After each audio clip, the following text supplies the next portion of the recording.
Vous savez, Nexem, ce sont 2450 associations, 330 000 professionnels qui accompagnent tous les jours les populations, les personnes qui sont en situation de vulnérabilité. Personnes handicapées, personnes en situation d'exclusion, personnes en situation d'autonomie. Et nos métiers sont en train profondément de changer. Les pratiques d'accompagnement changent. Pour simplifier, notre histoire, c'est l'histoire d'accompagnement des personnes fragiles en établissement, dans des foyers, les enfants dans des instituts médico-éducatifs, les personnes handicapées qui travaillent dans les CAT, qui s'appellent aujourd'hui les ESAT, ou les entreprises adaptées.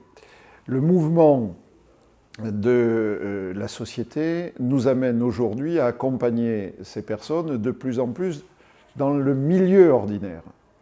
Les enfants qui étaient autrefois accompagnés dans les IME sont de plus en plus accompagnés au sein de l'éducation nationale, dans les classes ordinaires de l'éducation nationale. Les personnes handicapées qui travaillaient dans les ESAT ou dans les entreprises adaptées travaillent de plus en plus en milieu ordinaire, dans les entreprises ordinaires. C'est-à-dire que les établissements et les services ont tendance à se rétrécir, et en tout cas à ouvrir leurs portes et leurs fenêtres pour les publics qu'ils accompagnent, qui de plus en plus sont dans la vie ordinaire et dans la société française. C'est ce qu'on appelle le mouvement inclusif, pour une société dont on souhaite qu'elle soit plus inclusive. Et ce mouvement-là entraîne dans les pratiques des professionnels, dans les métiers de l'accompagnement, de profondes mutations.